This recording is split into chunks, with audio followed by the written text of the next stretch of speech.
CDs, those round shiny things you used to save all your pocket money up for each week and sit on the edge of the bed listening to while reading the lyrics. Just me? My name's Alan, and I think I have the best CD collection in the world. Here to disagree with me is my good friend Ross. On each episode we'll chat about each album, what it means to me, and why I think my collection is greater than yours.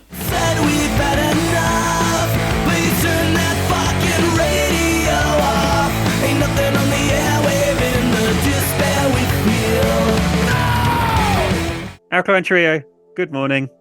Oh, special edition. Special edition. Although, right. Does that mean it has the 2 bonus tracks? It has 2 bonus tracks, right? So I was listening to it on popular music streaming service, Deezer. Not the other one. Not the other one. I listen to. I'm using both. I'm using Spotify. And it's not got the special edition on it. Right, so the last song on streaming it, the last song was "Blue in the Face," that sort of slow acoustic one. Is that the acoustic one? I thought so. Yeah. On the CD, for some reason, when I was listening to that one, I knew the album was ending. Yes, yeah, exactly. That's why it's a good ender, isn't it? Yeah, it's a really good ender. But on the special edition, it's got 2 songs afterwards. And and I listened to those. It just spoils the flow. I'm right. You're dead right, because I remember listening to it, and I remember the recording. The recordings aren't as good for the 2 at the end, right? No.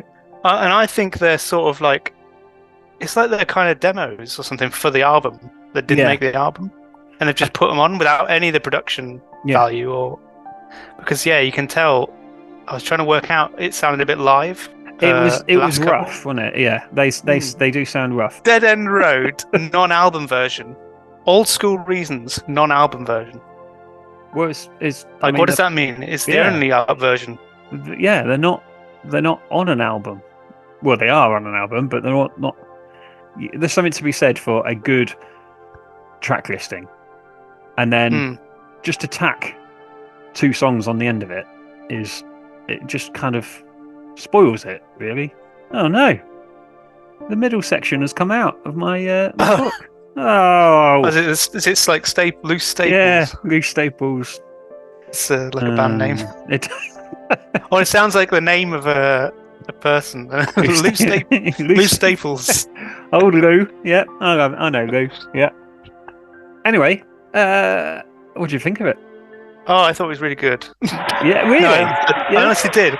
Because the first track, I immediately just thought this is better than any of the albums you've shown me so far. All right. Wow. Okay. I don't know why. I really didn't think you wasn't really in the mood for listening to anything really tonight. Right. Like sometimes it just changes your mind, doesn't it, when you put something on? Yeah. And when I listened to it, I was like, oh, brilliant! I am in the mood for this. Oh, right. And I don't know what it was about it. I loved that for the first song. Yeah. It was really good. I loved the way the lyrics were and everything. But I think I got too used to it as the album got on. Like the novelty, not the novelty, but like what I liked about it just became the same thing. It's the darkness. Style of is the same on every. Yeah. Oh yeah, they're always talking about coffins and death and. Yeah.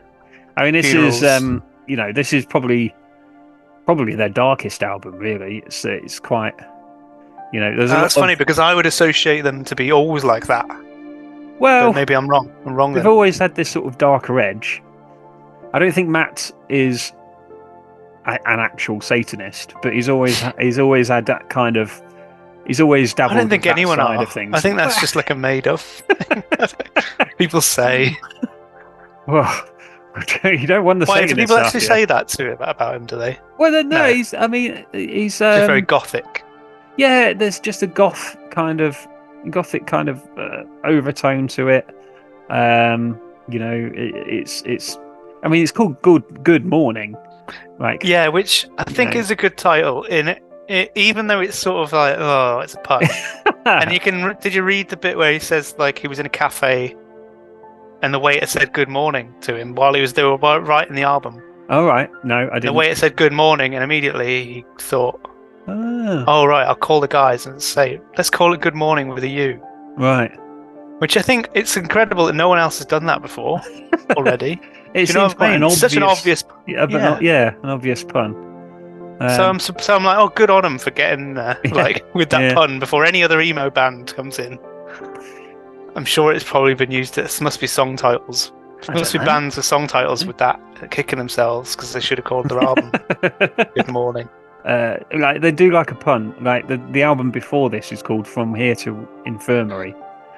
And I remember you saying that, but I was trying to work out what pun is. From Here to Infinity. Yeah. So it doesn't. It feels like a pun that doesn't quite. It doesn't quite hit, but you know. Nothing in eternity. Yeah. From here to to infirmary and beyond. No. That's like someone giving you directions in the hospital. yeah. Just go to infirmary and beyond. And then the right of that is the radiology department. And then past gynecology, and then, Let's not go that way because too many puns. That's true. Gynecology puns. Yeah. That's a big hole we can fall down. That is. Oh yeah. From here to infirmary. But I think the lyrics were good. I think generally. Yeah. Good rhyming. That's what I noticed. Yeah. Right above all else. I do love their lyric writing. So there's Matt Skiba and Dan Andriano, and they kind of share frontman duties. Seems to be one weighted more than the other. Definitely. But you're going to have to tell me who's who because I don't know. This is the funny thing. Right. I can't work it out because obviously how can I without seeing them? Oh, okay. So I'm listening to it and I can't remember what Matt Skiba in Blink-182 sounds like. I didn't really listen to that era of Blink-182.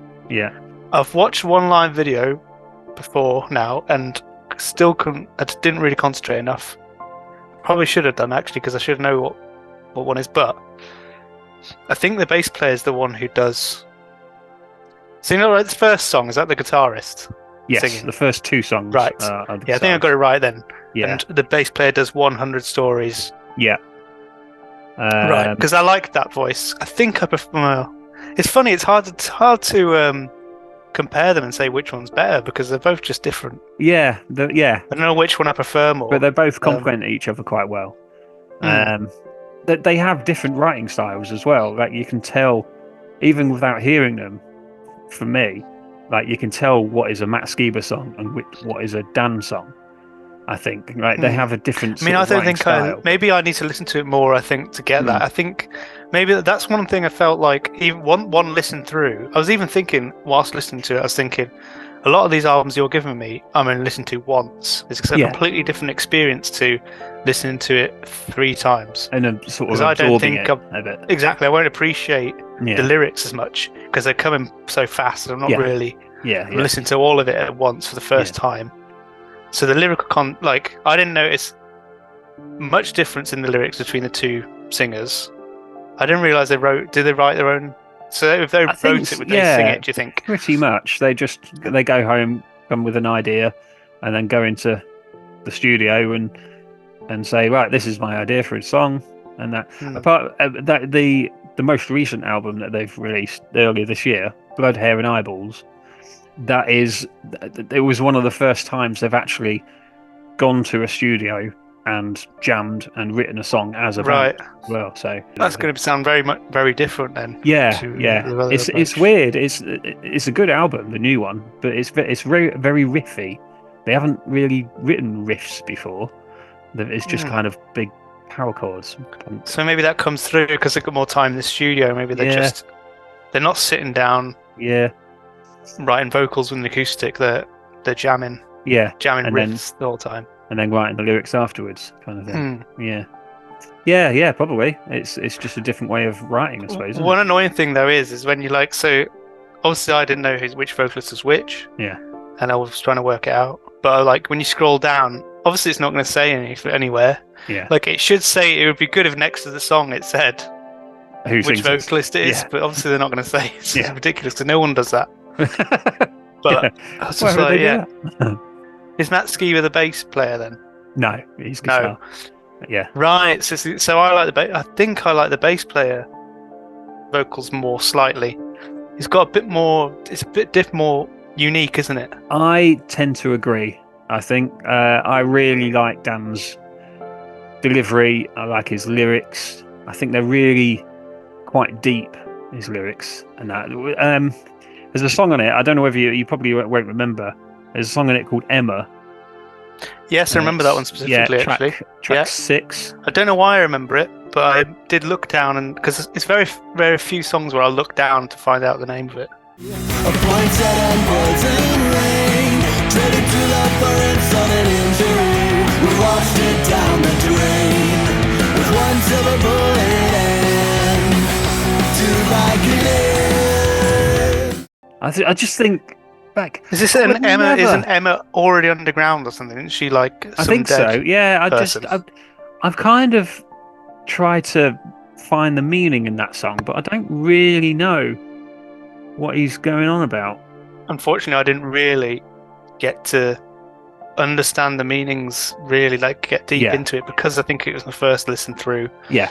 And I felt like I got the tone of it. I knew it was all about death and funerals and stuff like that. And it's like obvious, like and I thought, am I missing the point? Is that really what it's about, or am I looking for those themes? Yeah. But I think that is the case, is it? Or... I think so. Yeah.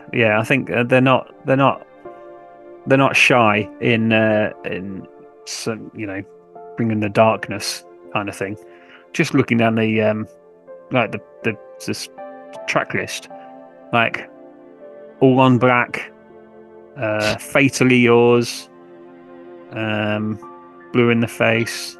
I'm just thinking I remember a lyric now. Those kind of song titles. It's just. I'm just gonna have a look for these lyrics. That's all. Yeah. Because it made me change like my whole perception of them. And this was in the first song. The first verse of that first. Is it the song, first verse? I've got a book of matches. Yes. I shat the bed.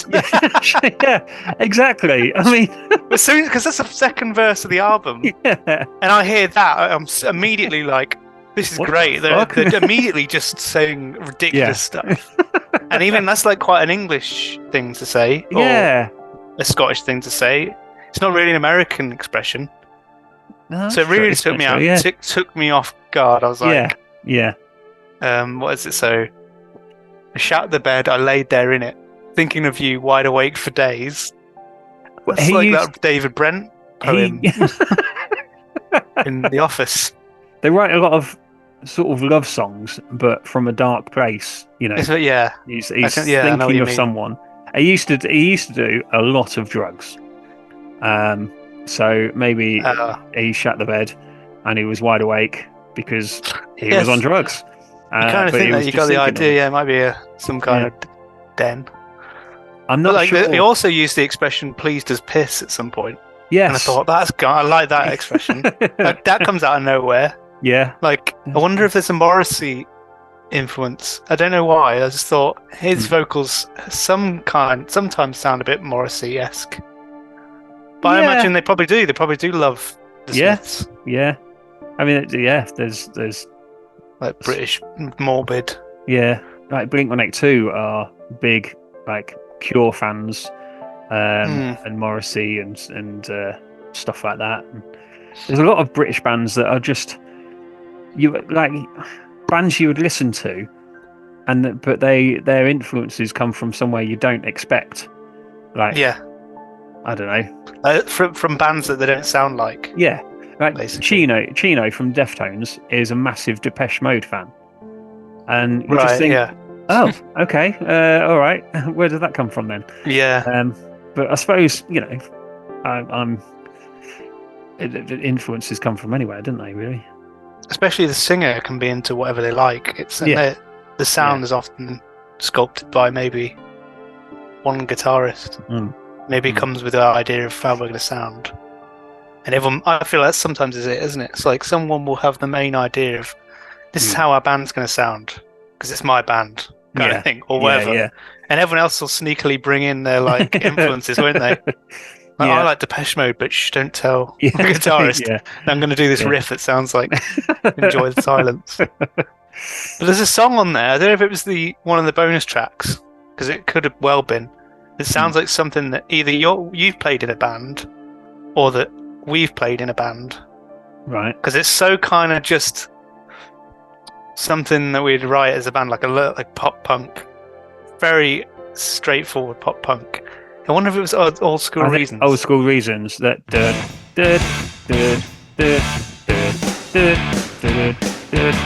Might not have been that one, but it's funny when you listen to those bonus ones because they do sound live. Yeah. They were like recording a rehearsal room. Yeah, basically, maybe don't they? Yeah, it sounds like demos, maybe. Yeah, they don't say anything about them in the sleeve at all. So, and that's maybe what it reminded me of because, I don't know if we ever did it, but if you ever been, sometimes you'd be in a band and your rehearsal would be recorded.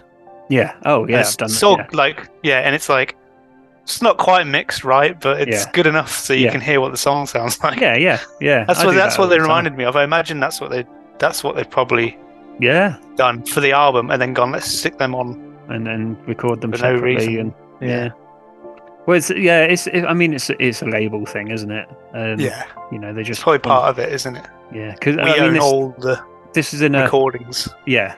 This is in what do you call this kind of case with the card kind of front? I don't know, the card case. Anyway, it's not like I would imagine when it first came out, it would be in a standard kind of plastic thing, and then the special edition is in a cardboard slip. Yeah, so that was their way before coloured vinyls and stuff. Yeah, this was their way of getting more copies bought, and now it's sometimes you feel it's a bit they're exploiting people. It's sometimes because when you think if Taylor Swift releases. I don't know if she does. I don't think she does it. Maybe I'm thinking of someone else. But they might release the same album, but in 5 different colours. Yeah. Well, your biggest fans who might not have the most money are going to buy for all 5. I think imagine a band just release every album track as a CD single. And you have to get the collection. Yeah. I'm sure someone must have done that before. And then you put them all together. And it kind of forms a picture. Maybe it's got artwork or something. Yeah. Just someone's probably experimented that, and then it didn't go well. Didn't they? Only sold 2 copies. They sold 2 of the biggest single ones, and no one bought the album tracks. Actually, so the albums didn't get listened to in the end. That's funny about the record label thing that you said, because on I don't know if it was the latest one was their own record label. Yeah, and. Another one, but I think that's to do with countries, is it? Yeah, there's something I didn't actually realise for a long time. There's a record deal and there's a distribution deal. So they're with this one is Vagrant, but they're not with. I wonder if they just do both for the start. They distribute and pay for the recording. Depends on the deal, I suppose, doesn't it? It's interesting because a lot of the will be because of how old your CD collection is. It's not that old, but because of the time that's passed, these sorts of things just don't matter anymore, do they? No, record deals and distribution deals to do it all yourself. Bands make their own money now, and that's which is good in a way. Yeah, I mean, you'd want a record deal for your first album. Well, not necessarily. Depends. I suppose it depends how old you are and if you've got enough money to. If you've got enough money to invest yourself. Yeah. Well, it's a big gamble, isn't it? It's a lot of work, though, isn't it? It's a hell of a lot of work. Just you've got to have the songs in the first place to sell, and then you've got to promote it, and you've got to tour it, and to do all that yourself is a hell of a lot. So it's whether you want to sacrifice. Yeah. For more money, whether you can do that work when you want to do all that work, but whether you just want to enjoy being, if you want to just enjoy being in a band, then you might be better getting the rich people in suits to pay for it all. Well, that's the thing. It's how far are you going to get if you're self-financing? Or do you have to have this label, a label there's a ceiling once you can only get so far on your own, I think. Whereas then you probably couldn't get anywhere. You couldn't get out out your front door without a record deal. I wonder if I don't know, what was this, 2003? 2003. So it's Vagrant Records, and distributed by Interscope, licensed exclusively to Polydor Limited, a Universal Music company. So there's like 4 companies involved there, which is all taking their percentage. Yeah, exactly. There's about 1% left for the band. Probably. I noticed we haven't really spoken about the band that much because they're quite boring. Fairly boring trajectory. Well, yeah. From what I've read, it just kind of was like the original 3, like the one left, then another one left. Yeah. And this one's the new drummer. This one's the final lineup now, isn't it? In this album. They're on their 4th drummer now. So it felt like the 2 front guys were the band. Yeah. And they can put anyone behind them. Yeah. Well, they did say that they think this drummer made a huge difference. The drummer on this album made a huge difference to the sound, he says. Was it the bass player that said this was his favourite album? Right. And then Matt Skiba said, this is like his 7th favourite. Or his second favourite, second last to last or something. Like, he just didn't... It's funny how they're completely opposing opinions on it. Well, I mean, they've both had things happen in their personal lives and stuff. I think Matt's got. See, I don't know about their personal lives. That obviously influences the album. What they're going through at that time, I suppose, outside of the band. But no, I didn't know that. I didn't know that this was Dan's favourite album. I'll see if I can find that quote. I think I like him even more now. It says, when asked to rank Alkaline Trio's first 8 studio albums, Dan Andriano put Good Mourning in the top spot. Right. Whereas Matt Skiba ranked it second to last place in 7th. Really? Second to last. 7th place. In 7th place. So they only had, obviously, at that time, 8 albums. 8 albums. They have more now, I'm guessing. Album 8 was My Shame Is True. This was on Vice. All right. Vice interview, Rank Your Records, based. Oh, okay. Bassist Dan Andriano rates all 8 Alkaline Trio records. And what does it say? What Matt thinks is number 1? Is number 1. Let's see. There we go. In Kerrang. Yes, he said it in a different interview. Yeah, Matt's rated him first to last in Kerrang. I don't know when. He's also done the same interview. Right. And then ranked. So I'll tell you what number 1 is for him. So he's put Good Mourning number 7. Okay. And then his favourite album by there is God Damn It. His favourite? Apparently. That is the first album. And that's a great album, but it's very rough and ready. So I'm guessing this wasn't the only album, obviously, that you could have given me. Oh no! You think it's the best one? I personally, I love this album. Have you got them all? I've got them all bar 1, and I don't know why. Their second album, Maybe I'll Catch Fire. I haven't got that. I don't know why. I should get that to complete my collection. Just looking at this this list by Matt on Kerrang website. So he's put Good Mourning as 9th. So it's funny how he's done the same interview with Vice and Kerrang, but he's changed it. Well, in this one, they had 9 albums.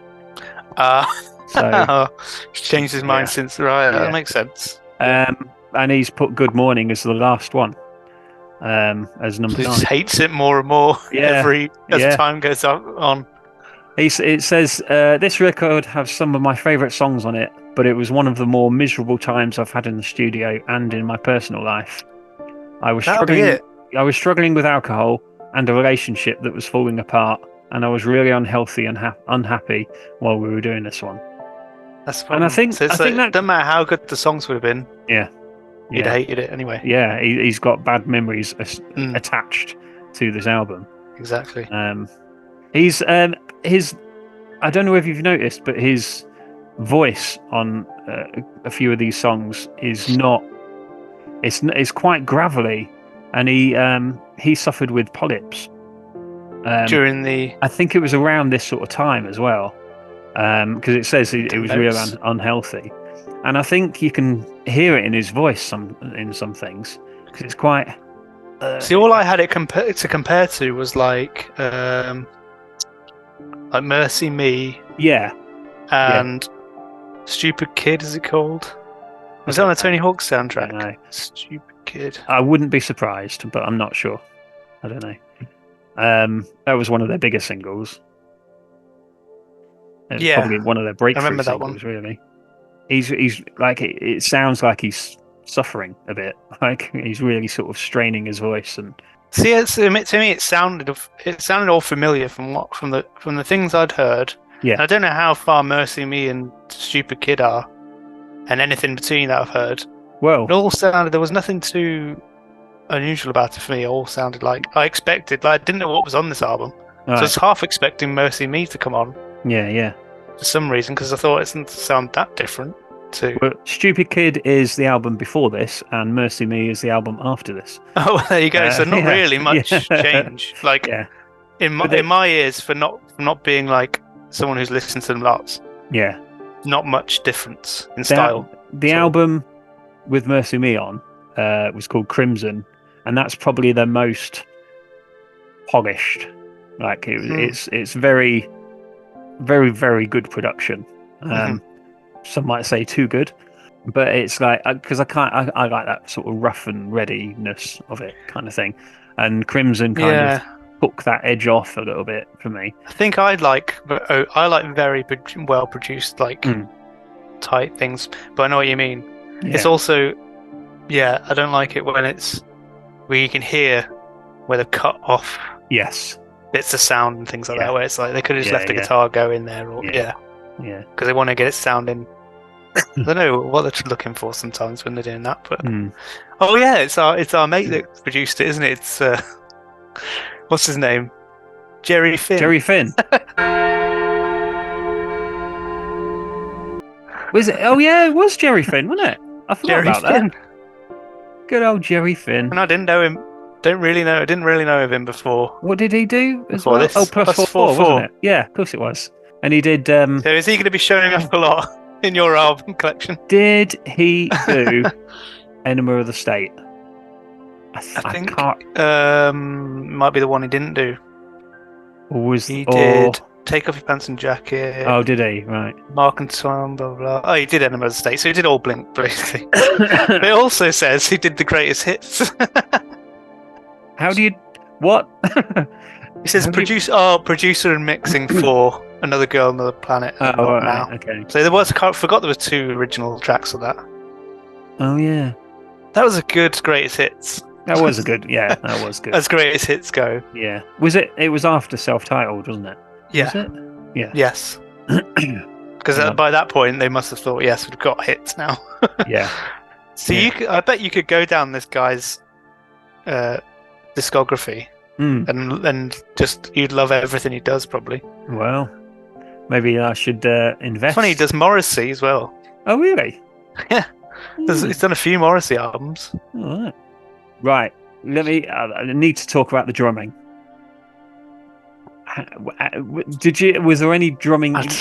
For me, this is. I don't even remember what the drumming was like. That's how. This is the first album with Derek Grant on it, doing the drumming. They've had what they had. They've had the first drummer was Glenn Porter. Then they had Mike Falumle, I think I'm saying his name right, for one album, and then for this until their 9th album, they had a guy called Derek Grant. Actually, I'm wrong. Derek Grant actually drummed on the most recent album, Blood, Hair and Eyeballs. Yeah, Atom Willard. Yeah, but Derek left after the recording of the album, and now for touring they've got Atom Willard, who just, I mean, he's a monster. Like he's drummed for everyone. But he's got his own page, so let's see. Derek Grant is just immense. Yeah, I do. I miss Derek. He's. I didn't find it that spectacular though. I don't know what you. Really? Maybe I need to re-listen. He's just. Do you know what? It's one of those albums I probably will re-listen to. Yeah. Possibly. Yeah. Yeah. Unlike any of the other ones. Yeah. All the rest were crap. But this one... this is good going for like, what's the 4th, 5th album, 6th album we're in now? Yeah, 6th album, yeah. So it's like good going, we found one. Yeah. That I might, but it's still one of those ones I think I'll put on in the background. Like, if I want some, if someone says put some pop punk on, you're not going to put Blink on. Let's put Alkaline Trio on. Just it's then in the background. No one really knows it. It's kind of, it's cool. What I mean? It's a little bit cooler. It's not mainstream. Yeah, it's a bit cooler, isn't it? It's more cool. Yeah. I'd say. Definitely. Oh, good. Oh, really? I'm quite pleased, actually. And I wondered whether to compare them to Blink-182. Is that an obvious thing? I know, obviously, like if people do it prior to Matt Skiba joining Blink-182, did everyone say, "Oh, that's like they're like the dark Blink-182," or not? Maybe that's just me. Well, I mean, they certainly came out around the same time. Probably Blink was a bit before. First Alkaline Trio's first album was 98, and when was Blink's? Was it 95? I think. Anywhere of the State was 97. And that was the big one. So they kind of blew up after that. Funnily enough, I first saw Alkaline Trio's name on a poster for a Blink-182 gig because they were supporting with Sum 41. They were doing that was another band I was going to bring up. Sum 41. Yeah. Because their All Killer No Filler came out just like a couple of years before this one. All right. And I could hear some of it. There was some, you wouldn't call it influences, because I'm sure it's the other way around. But yeah. I'm still influencing each other's sound. I suppose that's the producer again, maybe. I bet it's the same producer. Is it? What, an All Killer No Filler? Yeah. Oh, that would be funny. Producer Jerry Finn. Yep. Was it really? Amazing. The guy's a genius. He must be. He like dominated the 2000s rock. Yeah. Like he was just. There's another guy. What album hasn't he made? That's the bigger thing. I don't think he did A Night at the Opera by Queen. Of all the albums, I didn't know they'd say that.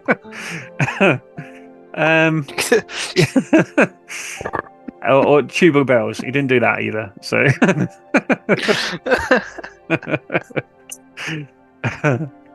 But this is a good tribute to him, isn't it? This. I know. Yeah. Well, yeah. The amount of pieces of his work that we're talking about. But you were saying that sounds like a great lineup. Blink-182. Yeah. Alkaline Trio. Sum 41. I'd definitely.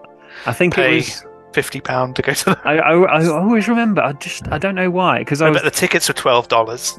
Yeah. No, it was UK tour. Oh, was it? Yeah, and I just got into this. This is probably Enema of the State time. So like Sum 41 have just started. Yeah, probably. Yeah, just left Canada.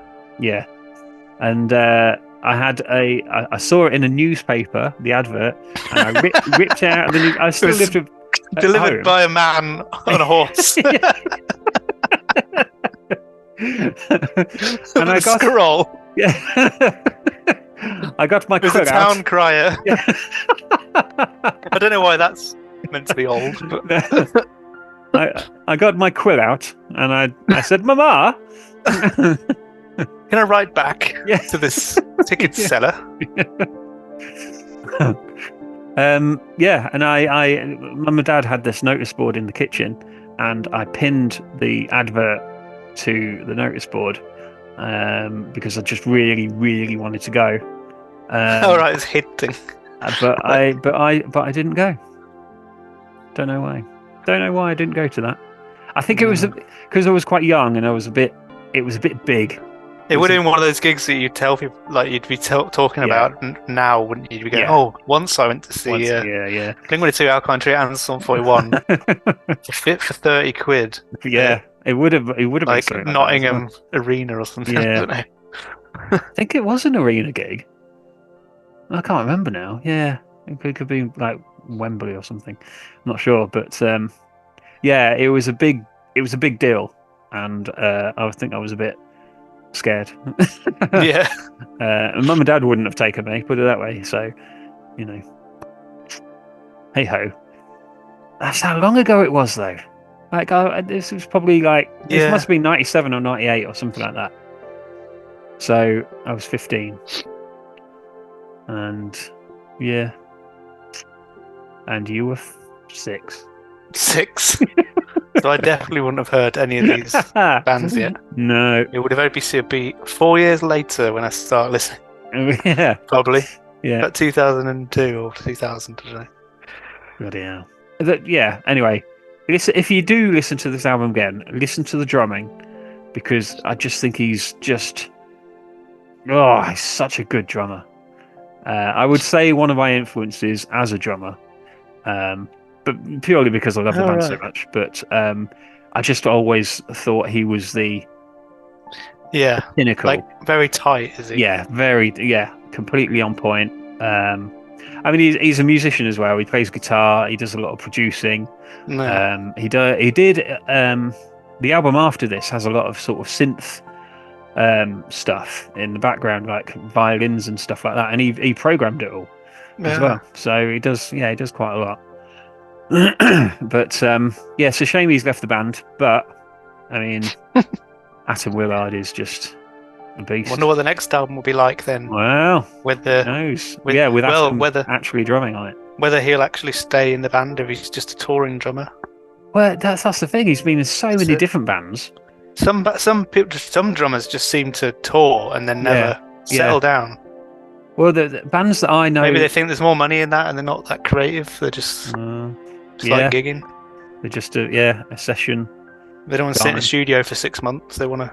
Well, I suppose if you're a session guy, you can choose to be on tour all the time, can't you? Really? Exactly. You can go from band to band. And you can choose to take breaks, and you can kind of choose your lifestyle a bit more, can't you? So, would the best CD collection in the world ever contain this? Contain that? This CD, not any others. This one. Yes, I think it would. Based on having not very much there's not a lot of context of. Because I don't know. I'm only assuming that's probably one of their best albums. You'd have to listen to them. And it probably would be one of my favourites just by listening to it. I think I don't know how they can really. It's a good example of them.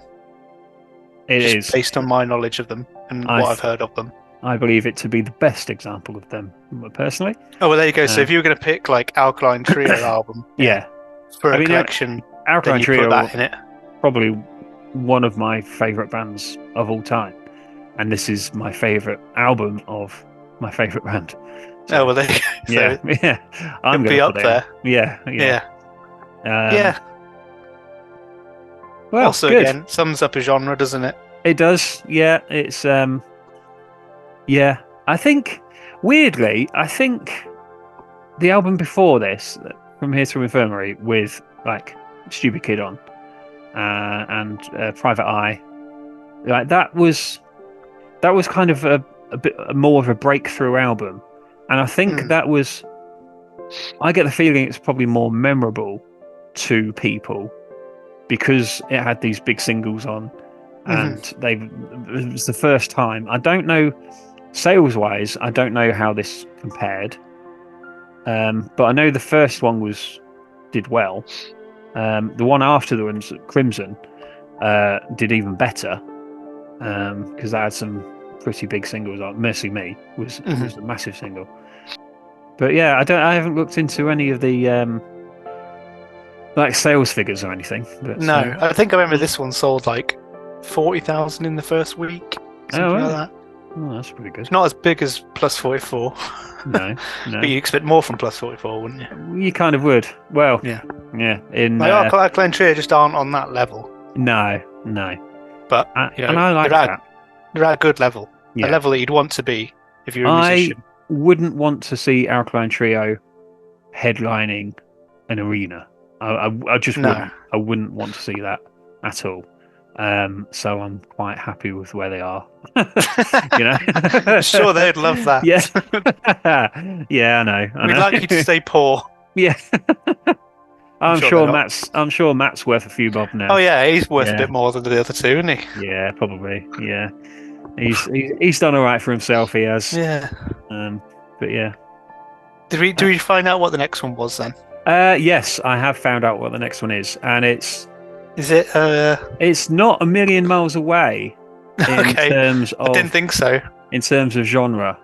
Oh, in terms of genre. I think I remember trying to guess. Kind of. I tried to guess the Alabama Shakes one with a few like all-time low, which you don't. Yeah. You don't have that, do you? I don't have all-time low, no. I don't even have all-time low on my. You didn't have Alter Bridge. I didn't have Alter Bridge. Nope. No.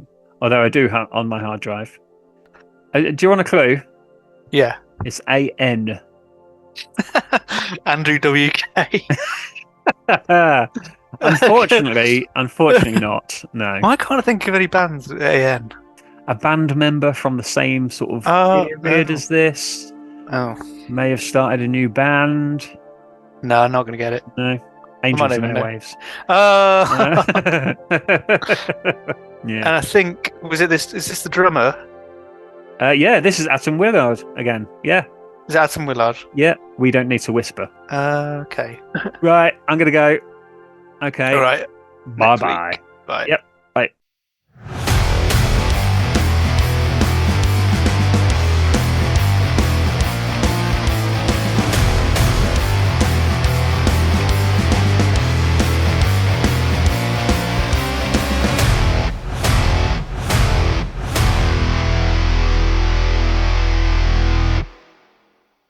He's dead now. It's odd, isn't it? Mm. Who? Oh yeah, Jerry Finn. Yeah. Forgot about that. Yeah.